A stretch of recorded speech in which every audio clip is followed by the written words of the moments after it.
going to work on this time is restoring a coin door, and this is just a standard Williams 3 coin door or whatever, 3 insert coin door.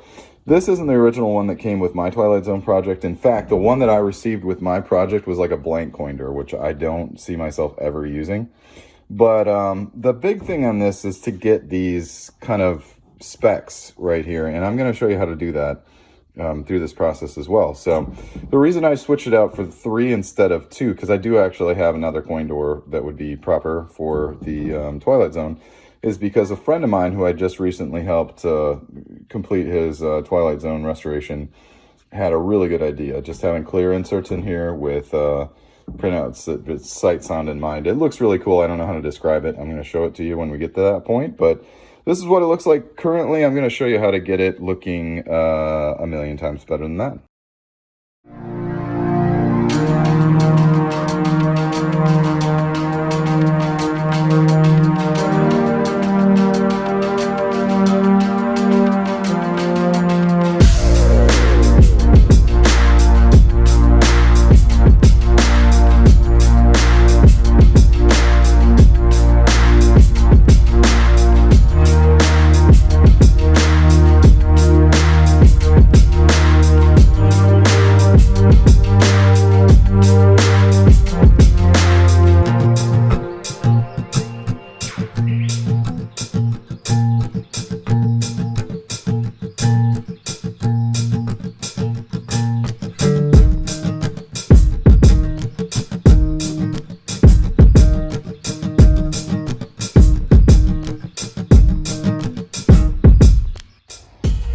So here's where we're at. Usually I dread getting to this point until I take the first step on coin door restoration. It's something that only takes about 30 minutes to get it sanded, properly.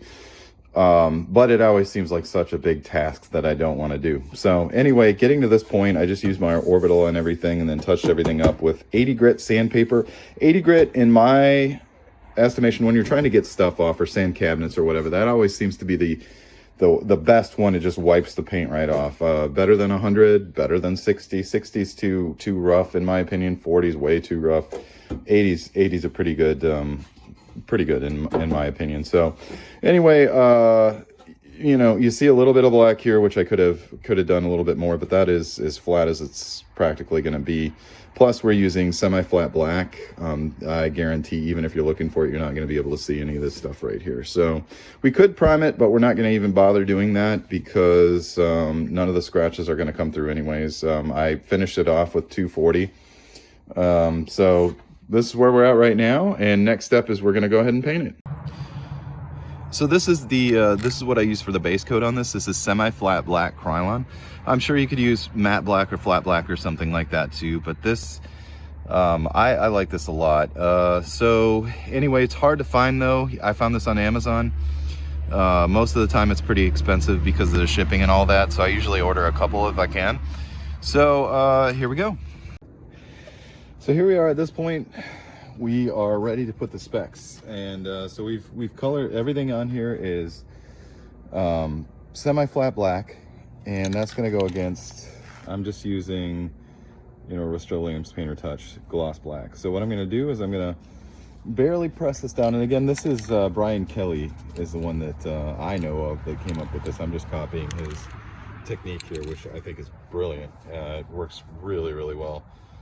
So what you're going to do is you want to make sure your cap's clean, that you've got a decent cap, and you're going to just press it down just a little bit.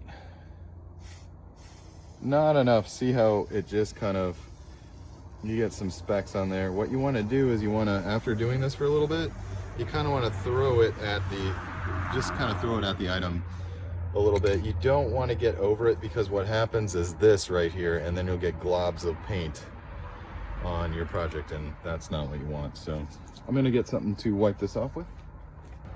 I think it's also important to wear gloves while you're doing this, because you're going to get paint all over your hands if you don't. So here we go.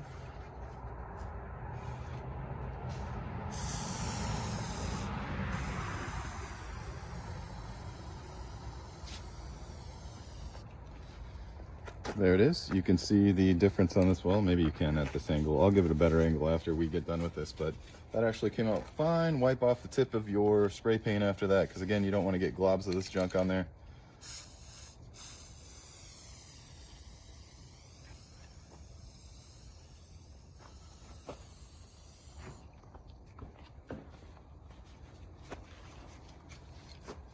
Again, start it off whatever item you're speccing here, just because you sometimes get a little bit of a spray that you do not want. It's unwelcome.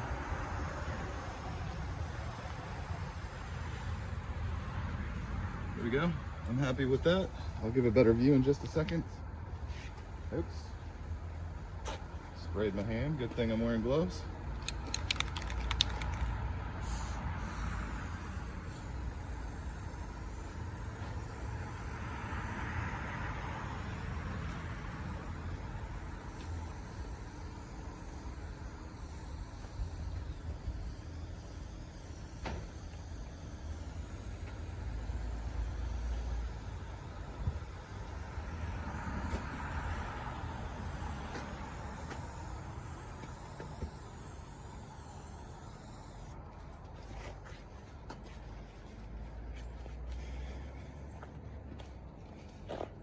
It's easy to overdo this.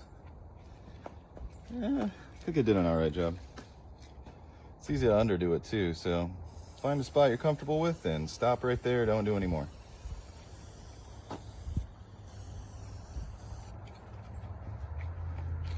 There we are.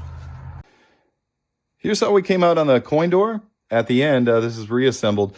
You definitely would notice that A, I have clear inserts now, and that B, I am missing one right here. I didn't realize I've been ordering stuff for this thing for like a year, and I didn't realize that they only send you a 2-pack. So thankfully, another buddy that I just helped restore his Twilight Zone had to order 2 sets. So he has an extra one that I'm just going to snag from him. So, and he's the one that came up with the really cool images that I'm going to put in them. It'll all make sense when we get there. But here's what we came out with. I'm trying to get a good angle here. The lighting, I don't know if the lighting is great on this, but you can see the specs. It's very, very close, very similar to how it originally was. So I'm pretty happy with the outcome here. So, and again, Bryan Kelley was the one that I got the ideas from, and the, you know, specific spray paint and all that stuff to use on this one. So semi-flat black for the base, and gloss, full gloss for the specs.